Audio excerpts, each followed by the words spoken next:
नमस्कार। Corona virus पूरी तेजी के साथ देश भर में फैलता जा रहा है। करीब 2 लाख से ज्यादा मरीज इसके हो चुके हैं। सरकारी अस्पतालों की बात करें तो वहां पर लोगों का इलाज नहीं हो पा रहा है, क्योंकि वहां पर मरीजों की इतनी भीड़ है कि उनका इलाज होना संभव ही नहीं है। दिल्ली के मुख्यमंत्री केजरीवाल ने बढ़ चढ़ के वादे किए थे कि सरकारी अस्पतालों में मरीजों का इलाज किया जाएगा। उन्होंने यहां तक कहा था 30,000 बेडों की व्यवस्था की गई है, लेकिन आज हालात कुछ और है। अगर वहां पर कोई मरीज जाता तो उसको भर्ती नहीं किया जाता। अब तो मुख्यमंत्री अरविंद केजरीवाल ने विज्ञापन के जरिए लोगों को कहना शुरू कर दिया कि आप कोरोना का इलाज घर पर ही करिए। बड़ी ताज्जुब की बात है। अगर हम प्राइवेट अस्पतालों की बात करें तो वहां पर आम लोगों का इलाज होना संभव ही नहीं है, क्योंकि उसकी फीस इतनी ज्यादा है कि वहां पर आप फीस दे ही नहीं पाएंगे। क्योंकि इन दिनों कोरोना काल में जो प्राइवेट हॉस्पिटल है लूट का अड्डा बने हुए हैं। वहां पर सिर्फ और सिर्फ अमीरों का और रसूखदार लोगों का और नेताओं का ही इलाज हो सकता है, क्योंकि उनके पास इतना पैसा है या रसूखदार लोगों के पास इतनी पहुंच होती है कि प्राइवेट अस्पतालों को इनका इलाज करना ही पड़ता है। ऐसे में राज्य सरकार चुप है, केंद्र सरकार चुप है। दिल्ली के मुख्यमंत्री अरविंद केजरीवाल का जो है झूठ सबके सामने आ चुका है। और अगर केंद्र की बात करें तो पीएम नरेंद्र मोदी, इन्होंने के भी जिस तरह से उनका जो रवैया रहा है वो भी लोगों की समझ से पार रहा है। इसमें प्राइवेट हॉस्पिटल को फ्री कर देना चाहिए, जो कि कोरोना काल में जो प्राइवेट हॉस्पिटल को ये कहना चाहिए कि आप गरीबों का इलाज फ्री करिए। लेकिन ना तो केंद्र सरकार कुछ बोल रही है और ना राज्य सरकार कुछ बोल रही है। तो ऐसे में सबसे बड़ी जो सबकी निगाह लगती है वो लगती है सुप्रीम कोर्ट के ऊपर, क्योंकि सुप्रीम कोर्ट एक ऐसी संस्था होती है जहां पर लोगों को उम्मीद होती है न्याय की। लेकिन पिछले कुछ दिनों में देखा गया सुप्रीम कोर्ट का जो रवैया रहा है बहुत ही निराशाजनक रहा है। खैर, हम इस पर बातचीत तो नहीं करेंगे क्योंकि हम सुप्रीम कोर्ट पर टिप्पणी नहीं कर सकते हैं, लेकिन सुप्रीम कोर्ट का जो रवैया काफी निराशाजनक है। चलिए, लेकिन ऐसे में सुप्रीम कोर्ट में जो इन दिनों जो पीआई लग रही है यानी जनहित याचिका लग रही है बहुत ही हैरानी करने वाली है। अभी कुछ दिनों पहले सुप्रीम कोर्ट में याचिका डाली गई थी जिसमें कहा गया था कि इंडिया यानी भारत का नाम जो है भारत ही रहना चाहिए, हिंदुस्तान रहना चाहिए, इंडिया शब्द हटा देना चाहिए। अब आप सोचिए कि इस कोरोना काल में सुप्रीम कोर्ट में इस तरह की याचिकाओं का मतलब क्या है? क्या आपको लगता नहीं कि सुप्रीम कोर्ट का टाइम खराब किया जा रहा और सुप्रीम कोर्ट भी ऐसी याचिकाओं को एंटरटेन कर रहा है? आज इसी विषय पर हमारे साथ बातचीत करने के लिए मौजूद हैं कानून के जानकार रवींद्र कुमार। आइन से बात करेंगे, जानने की कोशिश करेंगे कि कोरोना काल में इस तरह की जो याचिका डलती है उसका मकसद क्या होता है, आखिर किसके कहने पर याचिका डलती है। आइए बात करते हैं इससे। सर, क्या कहेंगे ऐसे समय में इस तरह की याचिका डालना? क्या लगता है आपको कि ध्यान भटकाने की कोशिश की जाती है कि देश में कोरोना फैल रहा है, लोग मर रहे हैं, प्राइवेट हॉस्पिटल में लोग जा नहीं सकते, सरकारी अस्पतालों का इलाज हो नहीं सकता है? आपने जो सवाल उठाया बेहद वाजिब है। और मैं भी कई बार सोचता हूं कि जब कोरोना का समय है, जब सुप्रीम कोर्ट में सिर्फ 2-3 बेंचें ही लगती हैं जो सिर्फ जो है 8-10 केस ही रोज सुनती हैं, तो इस तरह की जो जनहित याचिका लगी कि इंडिया दैट इज भारत में से इंडिया शब्द हटा दिया जाए और ये लिखा जाए कि भारत जो कि राज्यों का संघ है। ये याचिका जो है भारत के संविधान के अनुच्छेद 1 में जो भारत के बारे में है उसमें से भारत शब्द हटाने के लिए डाली गई थी। ये एक सवाल उठता है कि ऐसी याचिकाएं क्यों डाली जाती हैं। जब मैंने पीआईएल डालनी शुरू की 1988 के बाद, तो मैंने देखा कि हम बहुत सारी याचिकाएं डालते थे और नरसिम्हा राव के समय में ये बहुत होता था कि सरकार कोई भी जन विरोधी कानून या संविधान विरोधी कानून बनाती थी, हम उस पर 2-4 महीने बहस करते थे, उस पर पड़ताल करते थे और उसके बाद हम पिटीशन बनाकर हाई कोर्ट में डालते थे। तो हाई कोर्ट से हमें एक जवाब मिलता था, सॉलिसिटर जनरल या सरकार का कोई वकील आकर कहता था कि इस मामले में सुप्रीम कोर्ट पहले ही फैसला दे चुके हैं।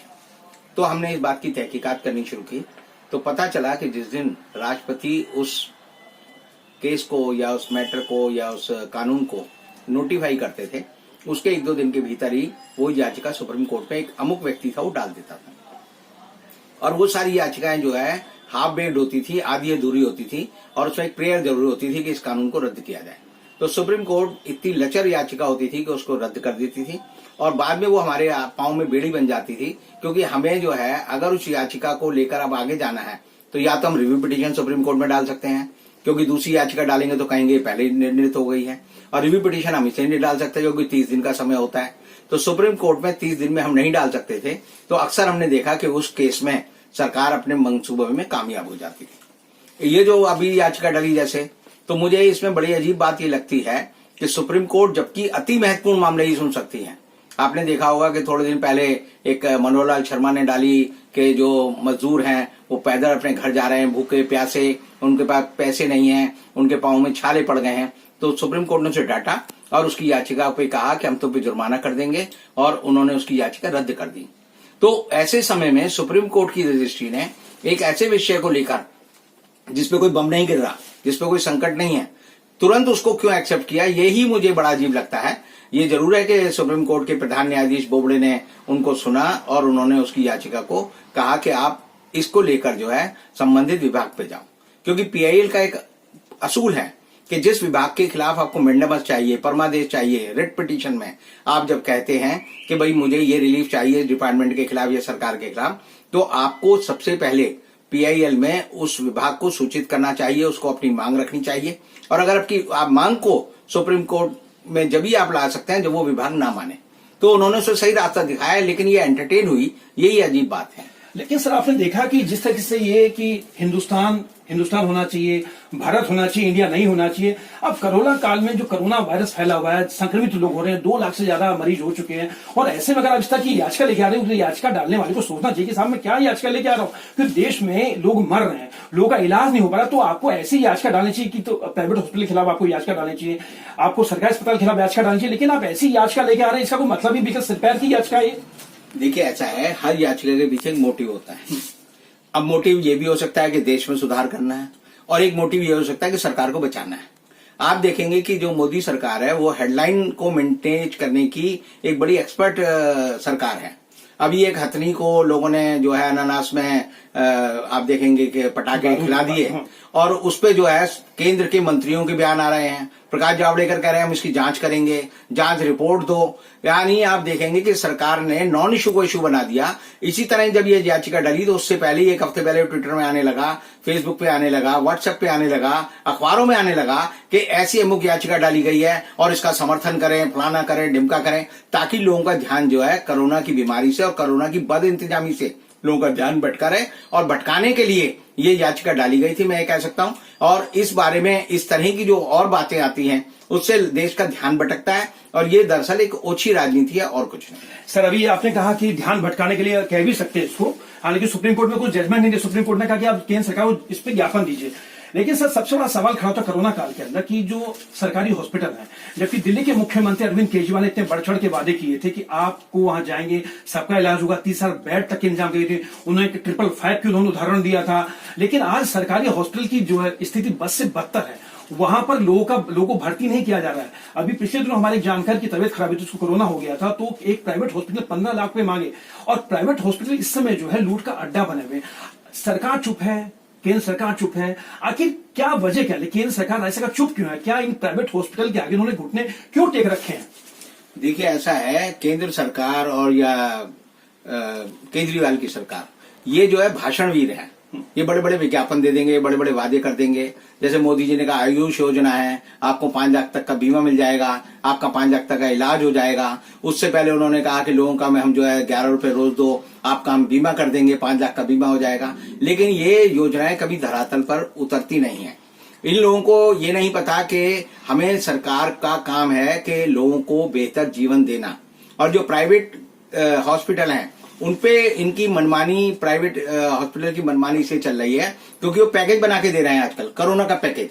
अभी मैं पढ़ रहा था कि बंबई में कहा गया कि आपको कोरोना नहीं हुआ, लेकिन अगर आप सिक्योर होना चाहते हैं कि कोरोना हो जाए तो आपका सही इलाज हो, तो आप हमारे यहाँ एडवांस बेड की बुकिंग करा लो। यानी कि लोग जो है मर रहे हैं और लोग जो है उसमें आपदा में अवसर ढूंढ रहे हैं। और केजरीवाल की सरकार की सबसे बड़ी विफलता यह है कि ये जो है दोष अर्पित करने में बड़े मास्टर हैं। कह देंगे जी कोरोना की वजह से लोग मर रहे हैं, तो केजरीवाल पे हर चीज का एक जवाब होता है कि किस आदमी को इसका दोष देना है। और वो दोष किसे देंगे? वो कहेंगे आरएमएल में सही टेस्टिंग नहीं हो रही। टेस्टिंग ऐसे होती है, किट होती है, किट में आपने उसका वो डाला और उसके बाद वो बता देती है किट कि भाई ये कैसे हुआ। तो ऐसे में आप देखेंगे कि ये ऐसी सरकार है जो कि दोषारोपित करने के लिए पहले ही तैयार रहती है कि किसको इसका दोष देना है। तो इसीलिए आप देखेंगे कि लोग मर रहे हैं, और गरीब आदमी हो और अमीर आदमी हो, अमीर की भी पीड़ा होती है, उसके पास से तो पैसा भी चला जाता है। अब पैसा चले जाने के बाद क्योंकि आदमी अपने किसी प्रिय को बचाने के लिए अपने जेवर तक बेच देते हैं, लोग अपने घर गिरवी रख देते हैं, लेकिन अस्पताल हो या सरकार हो उसको इससे कोई फर्क नहीं पड़ रहा। वो सोच रहे हैं कि अवसर है कि कैसे लोगों को लूट सकते हैं। अच्छा सर, चलिए केंद्र सरकार की चुप्पी मान सकते हैं कि कोई भी उनकी रीजन हो सकता है, राज्य सरकार की चुप्पी मान सकते हैं, लेकिन सुप्रीम कोर्ट सर एक ऐसी संस्था होती है कि सुप्रीम कोर्ट पे सब पे भरोसा होता है। प्राइवेट हॉस्पिटल इस समय जो है लूट का अड्डा बने हुए, क्योंकि वहां पर आम आदमी का इलाज होना बहुत संभव है, नहीं जा सकता। क्यों ना सुप्रीम कोर्ट ऐसे हॉस्पिटल्स क्योंकि ये हॉस्पिटल जो बनते हैं ये सरकारी अनुदान पे बनते हैं, क्योंकि सरकारी जमीन होती है बहुत कम रेट पे इनको मिलती है। तो ऐसे सरकारी जो सरकार है, सरकार चुप है, लेकिन सुप्रीम कोर्ट ऐसे हॉस्पिटल पे, ऐसे प्राइवेट हॉस्पिटल पे शिकंजा क्यों नहीं कसती है? ऐसा है कि सुप्रीम कोर्ट पे पूरी ताकत है कि वो कोई भी आदेश दे सकती है लोगों के जीवन को बचाने के लिए, और सरकार चाहे केंद्र की हो या राज्य की हो उस पर भी पूरी ताकत है, क्योंकि अंकुश जो है, सरकार जो है लोगों को लाइसेंस देती है, जमीन देती है और सुविधाएं देती है, तो सरकार कहेगी तो मानना पड़ेगा। लेकिन सरकार पे आप देखेंगे कि जो प्राइवेट हॉस्पिटल की लॉबी है वो इतनी ताकतवर होती है कि वो किसी भी मंत्री को समझा सकती है कि आप ये फैसला करो, ये फैसला ना करो। और इसीलिए आप देखेंगे जब से कोरोना लगा है हर बार रोज नई गाइडलाइन आ जाती है। जैसे आप देखेंगे कि जब जीएसटी लगा था तब रोज गाइडलाइन आती थी, आज भी रोज गाइडलाइन आती है। कभी आती है 15 दिन आपको क्वारंटाइन रहना है, कभी आती है 7 दिन रहना है, कभी कहते हैं जी आप पे सिम्टम नहीं है तो आप ठीक हो, कभी कहते हैं जी आपको जाना है। यानी सरकार आपको किस तरह अस्पताल के अंदर घुसने से रोके, क्योंकि सरकार को डर क्या है, अगर आप कोरोना के मरीज घोषित हो गए तो उनका जो डेथ का आंकड़ा है वो बढ़ जाएगा। तो वो चाहती है कि डेथ का आंकड़ा बढ़े ही ना, और संदिग्ध मान के गई कोरोना से नहीं मरा, ये कह दें कि हमने जो है वही से हमने इतना मजबूत कदम उठाए कि लोगों को कोरोना नहीं होने दिया। चलिए सर, आपका बहुत बहुत धन्यवाद। कोरोना जैसी महामारी में सरकारी हॉस्पिटल की जो कल ही पूरी तरह से खुल चुकी है। कितनी सरकारें रही, प्रधानमंत्री नरेंद्र मोदी आए थे, उन्होंने 70 साल पहले का उन्होंने उदाहरण दिया था कि नेहरू गांधी थे, नेहरू ने आज तक देश में विकास होने ही नहीं दिया। लेकिन अब तो आप 6 साल से आप हैं, तो आपने क्या किया? सरकारी हॉस्पिटल के अंदर इतनी बुरी हालत है कि आदमी का इलाज होना संभव नहीं है। वहां पर लोगों की इतनी भीड़ है कि वहां पर उनको भर्ती नहीं किया जा रहा। तो सरकारी हॉस्पिटल की जो है कल सबके सामने खुल चुकी है। आखिर आपने इन 6 सालों में क्या किया? और अरविंद केजरीवाल की बात करो तो अरविंद केजरीवाल का झूठ सबके सामने आ चुका है, और वो सिर्फ और सिर्फ लोगों की मौत के ऊपर राजनीति कर रहा है केजरीवाल जो है। लेकिन सबसे बड़ी बात है, सुप्रीम कोर्ट जैसी संस्था का चुप रहना अपने आप में बहुत ही पीड़ादायक है। कैमरा पर्सन राहुल के साथ सुरेश झा, न्यूज नेट, दिल्ली।